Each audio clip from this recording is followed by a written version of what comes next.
we are privileged to have as our keynote speaker, Mr. Mohamad Mostafa.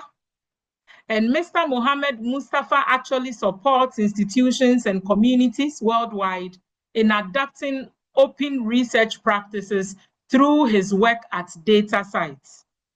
Now, one of the leading global organizations that provide persistent identifiers, as I mentioned, for research data and publications is DataCite, and that is where he works.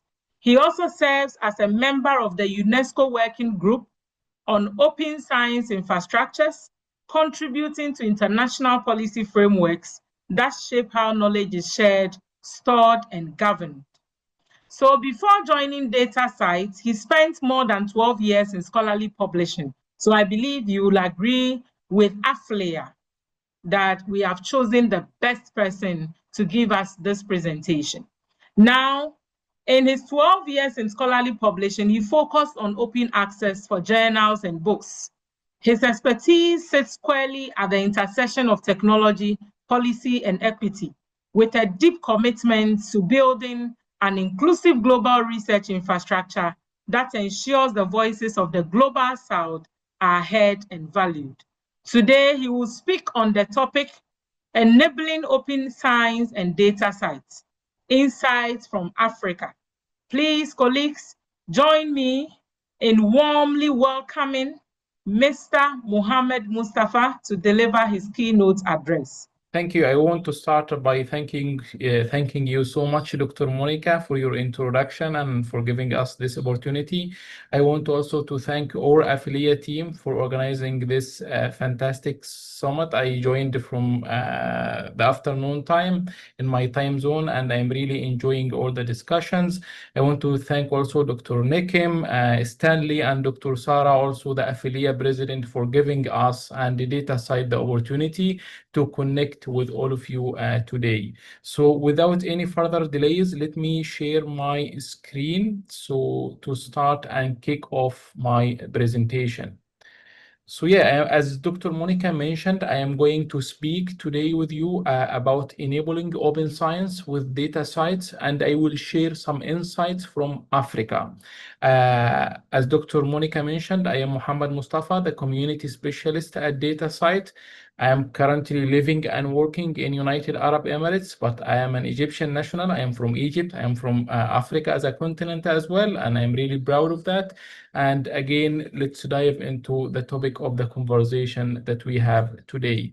I know that we are celebrating the Open Access Week, but we will look to the bigger picture where open access, open data, open research all falls under, which is the open science umbrella. So as you may know, in 2021, the UNESCO published these recommendations on open science, and they identified 4 important pillars. These pillars will help universities and institutions to achieve open science on the ground. I will not dive into each pillar, but very quickly we can go through them. So the UNESCO was talking on the first pillar, the open scientific knowledge. Here they highlighted the importance of adopting open access, the main theme of this week. Adopt open access for publications. So if you are publishing a journal article, the UNESCO is recommending for you to publish it in an open access format. If you are depositing your thesis in your repository, so it should be openly available if possible, to embrace open access publishing. They also highlighted open research data and open educational resources. Then the second pillar is open science infrastructure. And here the UNESCO was talking about virtual and physical infrastructure. We'll explain that in more details in the upcoming slides. Then we have the third and fourth pillars where UNESCO was talking about open engagement and open dialogue with other knowledge systems. So here they highlighted indigenous people, indigenous communities, as you heard also in the previous presentations. So for the concern of time, I am going to focus today on the open science infrastructure. You have a lot of presentations coming after that will focus on open access. But for me today, I want to speak with you and share some insights on this important pillar of open science, the open science infrastructure. So what do we mean when we talk about open science infrastructure? As the UNESCO defined open science infrastructure, it's the shared research infrastructure that are needed to support open science. But not only to support open science, it will serve the needs of different research communities. And we have different examples of open science infrastructure. So it can refer to a major scientific equipment or sets of tools that the researchers will use to produce knowledge and outputs. Or it can refer to the virtual infrastructure that we have. So for example, an open access repository or an open access publishing platform to run academic journals, to publish collections, or a data repository at your university, or a general institutional repository at your university. This is considered an open research infrastructure. The UNESCO also highlighted in their definition that open research infrastructure are often built by non-profit organizations. And this is very important statement because we will come back to highlight and to cite this statement when we explain and when we introduce also DataCite and who we are. So open research infrastructure are often built by non-profit organizations, and these organizations that provide and support the open research infrastructure platform and services are usually governed and driven and sustained also by their community of members who join these organizations and help ensuring also long-term sustainability for them. Because this, or the ultimate goal for supporting open research infrastructure, is to increase transparency, equity, and fairness, which will lead to better research infrastructure in general. In 2022, in the following year, after publishing this UNESCO recommendation on open science, the UNESCO published this statement, which was dedicated in particular to the open research infrastructure pillar. I added a link to all of these statements from the UNESCO so you can access them. They are available in different languages, English, French, and Arabic as well, if you want to access them. But it's a 6 pages statement. It's not that super long, but the UNESCO highlighted several important points in this statement. On the first page, you can see that they highlighted again their definition for open research infrastructure and the importance of maintaining open access repositories, specialized repositories for disseminating research data, disseminating collections, and various research outputs. But at the first page, we can see that the UNESCO, in a very clear way, highlighted this statement. The critical component of open science infrastructure allow unambiguous identification of scientific items. They refer to the research outputs that our universities are producing. How we can use or how we can identify these scientific outputs by unique persistent identifiers. Why? Because these persistent identifiers provide essential open and standardized services to manage and provide access, analysis, federation of data to all scientific outputs. We will go quickly to screen the main point that was highlighted in this statement in 2022 from the UNESCO. So we see again the definition for open research infrastructure, and then we have a specific or dedicated part at the first page highlight the importance of adopting persistent identifiers because they allow clear identification for scientific outputs. Even in the first page of this UNESCO statement, they cited some examples to talk about examples of persistent identifiers. So they mentioned ORCID IDs for people. They mentioned DataCite DOIs for publications and grants. And they mentioned also ROR, Research Organization Registry for organizations. In the next slide, we will talk about the investment, where the UNESCO is highlighting again the importance for universities and the research organization to invest in these open research infrastructure. And these investments should be financial investment and the human resources as well. Like, for example, training your librarian team on how to run, how to maintain an open access repository, for example. So this is considered a human resources investment in your team. And they encourage, because all UNESCO member states agreed to adopt these principles. So they said that member states of the UNESCO should promote non-commercial open science infrastructure and ensure adequate investment as well. The investment was around investing in the core infrastructure and the open approaches as well. And we will come to more details about these points in the upcoming slides. So I thought this is an important introduction before we dive into more of the resistant identifiers. What is the definition? What are the different types of bids? And we end up with DataCite and who we are and what type of services we provide. So here again, I wanted to touch, because we are celebrating Open Access Week, I want to look to the whole bigger picture when we talk about libraries and open science. So in general, libraries, and you as a librarian or as a library association in your country, you play a very important role in promoting open access and open science practices in general. You can advocate for and support the development of institutional open science policy. You can also promote adopting open science infrastructure at your university, like using an open access repository, establishing an open access data repository to collect your research data. You need to encourage your researchers, for example, to obtain ORCID IDs for their academic researchers, or the usage of DOIs for outputs. You can adopt and encourage the usage of Creative Commons attribution license. So this is a very good example for using open licenses information. You can also train your colleagues about how they can make the research data fair, as we will touch also on that in the upcoming slides. So libraries, as you can see, and the repository managers play a very, very important role in advancing open science forward, so they can help the broader community in advocating and raising open science awareness among their institution. They can help in developing and managing institutional repositories. They can guide researchers about how they can use persistent identifiers to increase their research visibility and research impact as well. They can work together with the repositories team to embrace FAIR principles as well, to make sure, for example, that research data are aligned with the FAIR principles. And they can, of course, promote open licensing information, as we highlighted.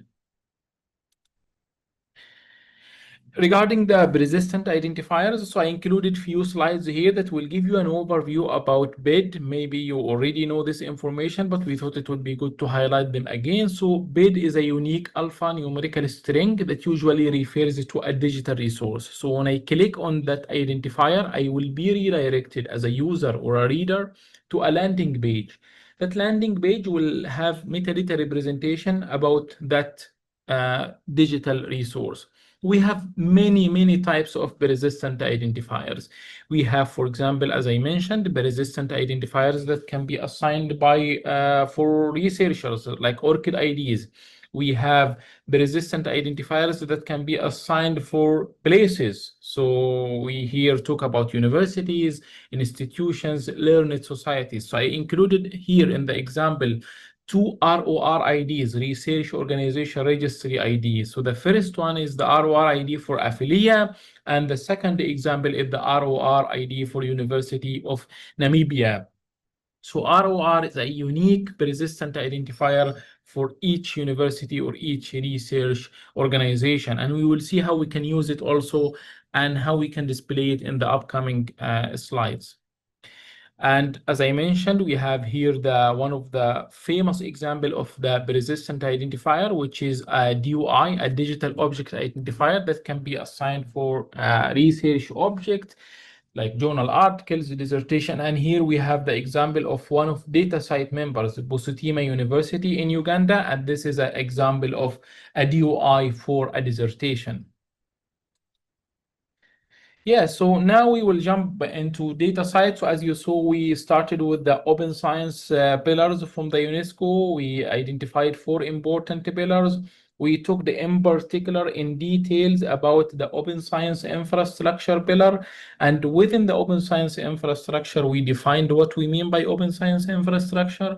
And we highlighted what the UNESCO mentioned about the importance of adopting persistent identifiers in research workflows. And then we now will move to DataCite because we are one of the providers for these persistent identifiers. So DataCite is a global community of research organizations. All of these research organizations are coming together because they share a common interest.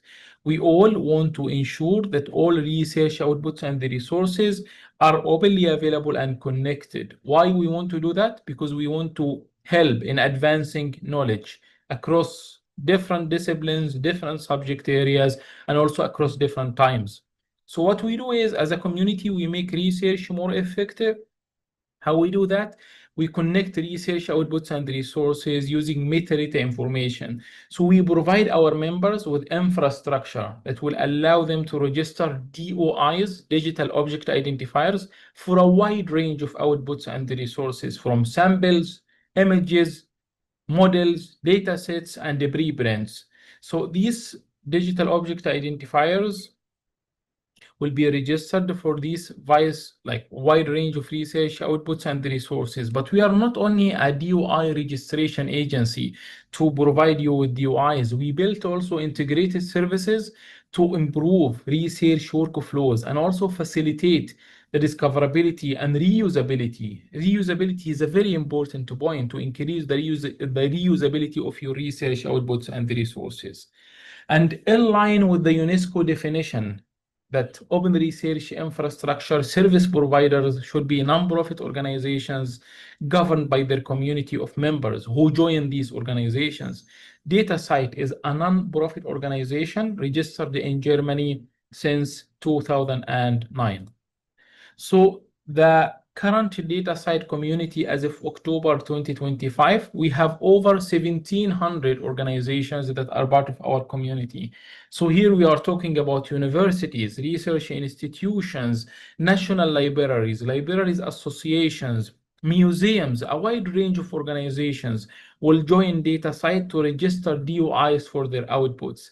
We have members across 64 countries, including members and countries from Africa. We have issued so far over 100 million DOIs. We just achieved this, I think, last week, which is fantastic. So DataCite DOIs are suitable for a wide range of research outputs and resources. So maybe there is a main conception about DOIs that they are assigned for journal articles, but the fact is you can assign DOIs for a wide range of outputs and resources from research data sets, collections, models, software script, images, all of these outputs. We also support registering DOI for grey literature. We all know that universities in Africa are producing every year a large volume of thesis and dissertation where we have master's student and PhD student finalizing their thesis and dissertation. We need to share this with the global community. We need to give visibility and accessibility to this valuable outputs that our scholars are producing. We also support registering DOIs for reports, conference proceeding, preprint, all of the valuable outputs so that universities will disseminate them through an institutional repository. Recently, also, we started to support registering DOIs for samples, prototype, and artworks and artifacts. That's why, for example, when I was talking in the organization that will join DataCite, I mentioned museums. We have a very interesting use case for the National Museum of Lagos in Nigeria, who is part of the DataCite community, and they registered DOIs for their artifact that are hosted at their museums, because at the same time they have a DSpace repository where they assign DOIs for these artifacts as well. And then recently also we started to support registering DOIs for award or grant to track research activities and research projects as well. So what you see here on the screen is a screenshot from the DataCite registry. And as you can see, The 1,700 organizations that are part of our community are registering a wide range of outputs with DataCite DOIs. I'm sure your university now is producing some of these outputs like dissertation, text file, journal articles, books, sound or educational files, study registration, award or grants, peer review report, conference proceeding for the event that will happen in your campus at the university. All of these outputs can be connected with DataCite DOIs. Then another important question will come up. Why DOIs are important? What type of role they will play in African scholarship? So generally DOIs, because they are a global identifier, they will play an important part in improving visibility. So they support a wide range of outputs.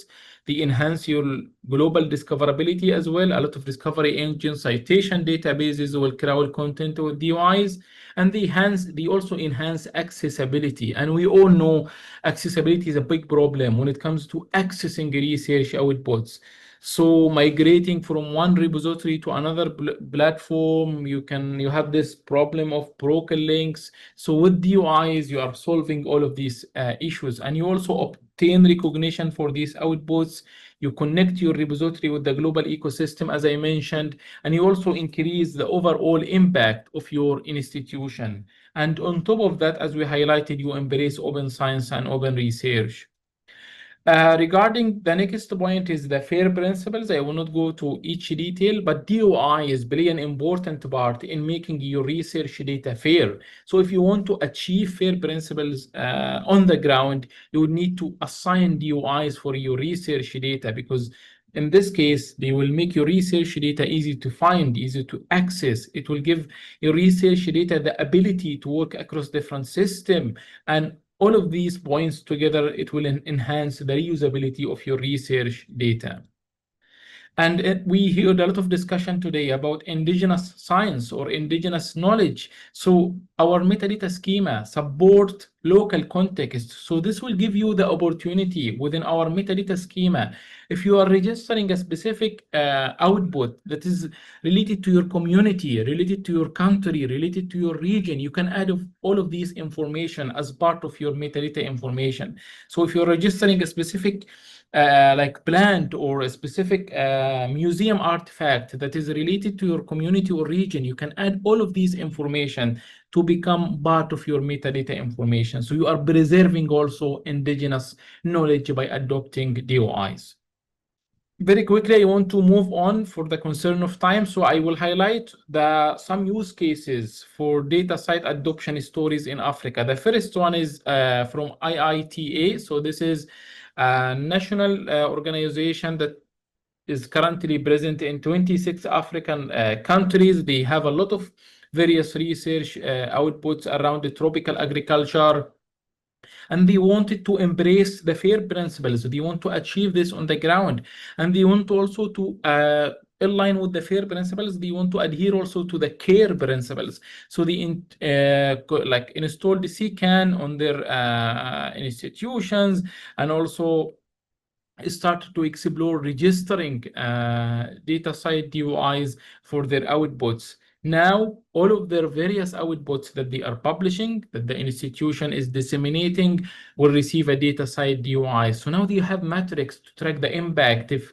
anyone is citing the research, they can access that. They can see information on how many one is accessing or clicking on their DOIs as well. So they get to see statistics on their research activities. Another example also very quickly is Busitima University in Uganda. So we worked with Busitima University in 2024, where they had two important open research infrastructure systems at their university. They had a general DSpace repository where they are disseminating theses, reports, and other outputs. And they had a publication platform based on an open journal system, again, open source software.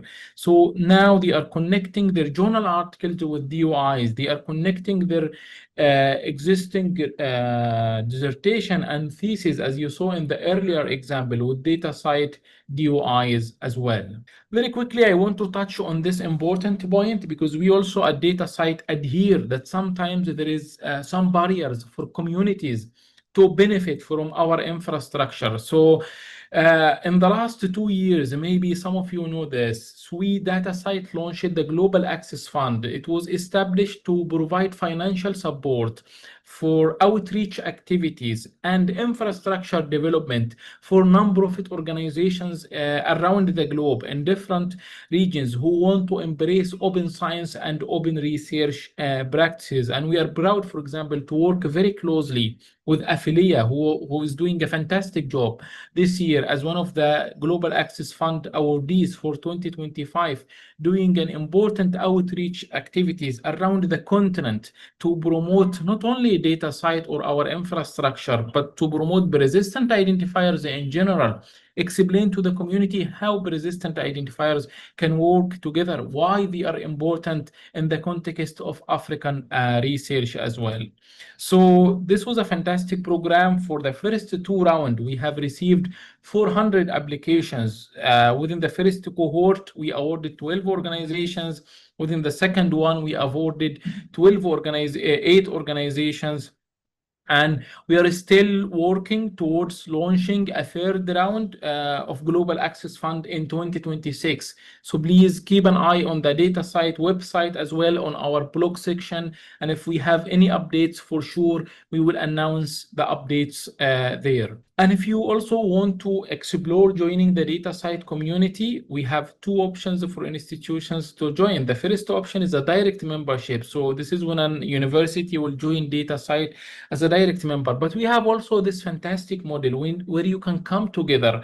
So if you are a group of organizations in your country, or if you are a library association or a library consortium in your country or in your region, you can join DataCite and establish a DataCite consortia. And by doing that, you will open the door for different organizations, different universities in your country to join DataCite. So who can lead a DataCite consortia? National Library, library consortiums, ministries of higher educations, research and educational network in your country can do that.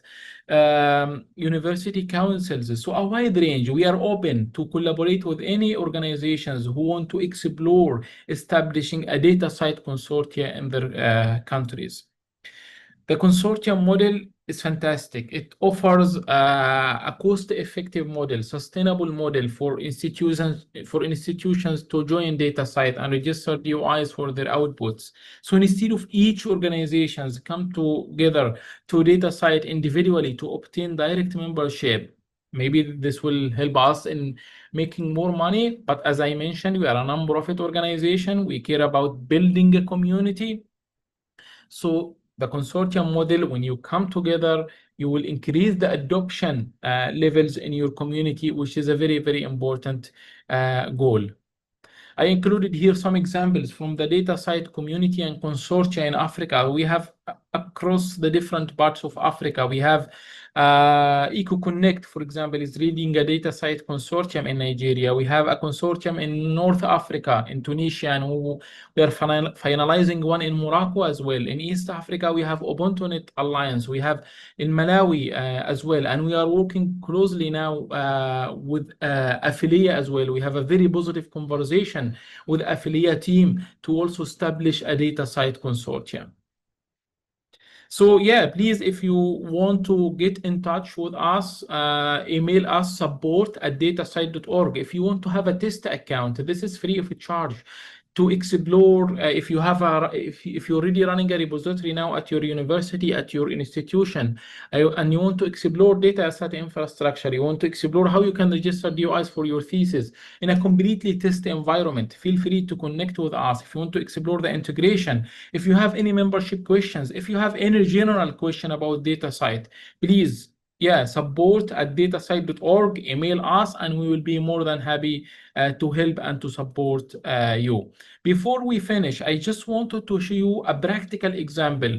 So what I did today morning while finalizing my slides, I assigned a DOI for my presentation, because at the end of the day, this is an output. I put some effort in finalizing and preparing this presentation. So this is the DOI for my presentation. And let's see what happened when I click on the DOI. So now I have been redirected to Zenodo. So this is an open access repository. And as you can see here, this is the title of my presentation. So I deposited my presentation in this open access repository, who usually assigns DUIs for research outputs that will be deposited here. And I can see it, oh, this is the title of my presentation.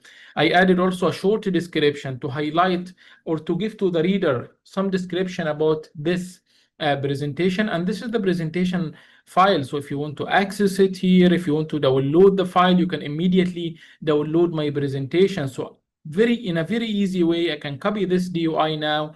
I will put it in the chat, and you all can access my presentation immediately. You can download it if you want.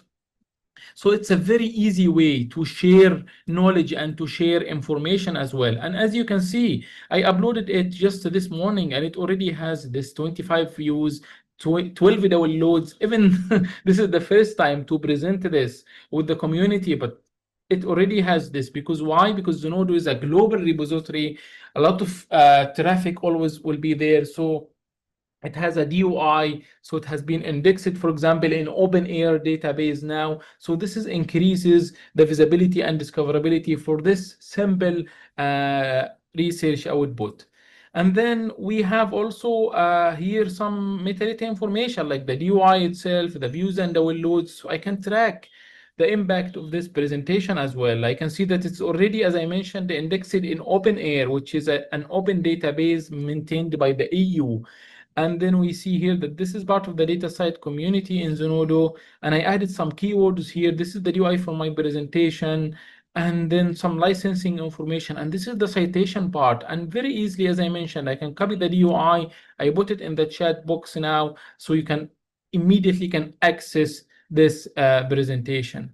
And then I will show you another important point. If you remember in our introduction slides, we talked about ROR, ORCID IDs. So as you can see, this is the title of my presentation, the title of the output.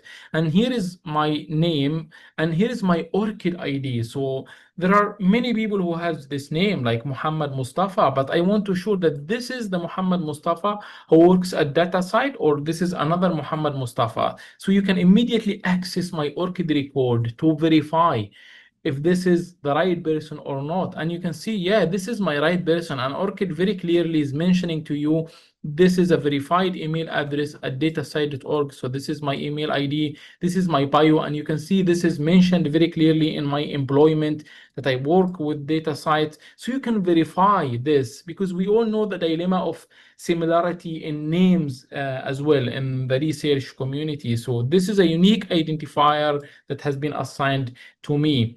But what is most interesting now is the integration between all of these identifiers. And mentioned here Mohamad Mostafa and DataCite as my institution. So maybe there are another organization with has the word data or site, or but I need to verify which DataCite. Is it the non-profit organization registered in Hanover, Germany that provides DOIs? So here you see the ROR icon. When I clicked on it, I was redirected to the ROR ID of DataCite, and I can see very clearly, oh, so this is the DataCite organization that is non-profit. It's registered in Hanover, Germany. This is the official website, correct, of datasite.org. So yeah, so this person is clearly affiliated with DataCite in Germany.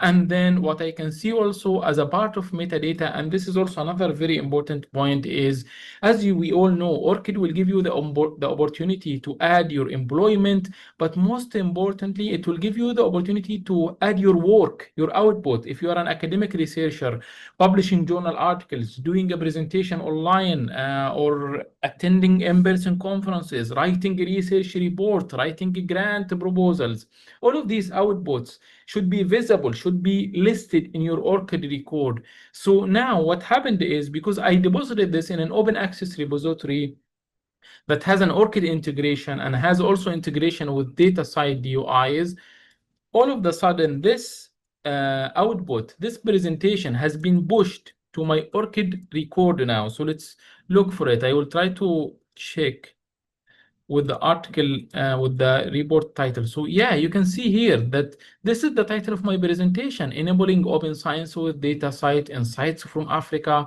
It's within the 2025 AfLIA Open Access Week. So this is the DOI for my presentation. This is my name as a contributor, and I didn't add this manually to my ORCID record. The source is DataCite. So this was pushed by DataCite as a registration agency, in this case, to my ORCID record. So imagine at your university, if you adopted ROR, ORCID IDs, and DOIs, and you start to assign DOIs for all the thesis and dissertation, for example, that your university is publishing and hosting, and with the integration with ORCID IDs as well, the ORCID record of your faculty members will be updated as well, and all of these information will be pushed to their ORCID record. So you are helping them to increase the visibility and discoverability of the research.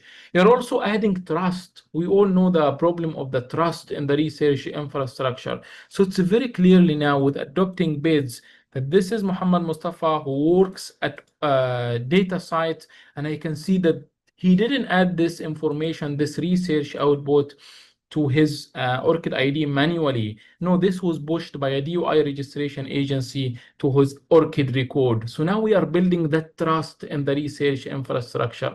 If we want to preserve our knowledge in Africa, the indigenous knowledge that we have, the outputs that are related to our community, I think one of the key points that we need to consider is to adopt these persistent identifiers together. And yeah, I'm sorry if I took longer than my time, and thank you so much again for giving me this opportunity. Thank you very much, Mr. Mostafa. The time is worth taking. In fact, I have learned a lot from your presentation today, and I believe that various organizations here have learned a lot. Thank you very much, Mr. Mostafa. I know that the chairperson for CALIC, Ghana, is also here in this meeting, and therefore, once you mentioned that institutions can come together and then subscribe to DataCite, I know they have listened. And library associations are here. This is very innovative. These are tools that we are using every day, but sometimes there are certain aspects of the tools that we do not even know about.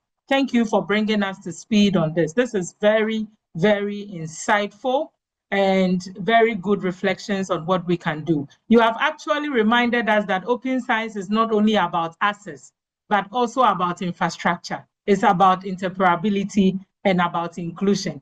And that without strong metadata and persistent identifiers, as you have shared, openness will risk becoming fragmented everywhere. But once we bring them together with these identifiers, then we can bring all our scholarly output together.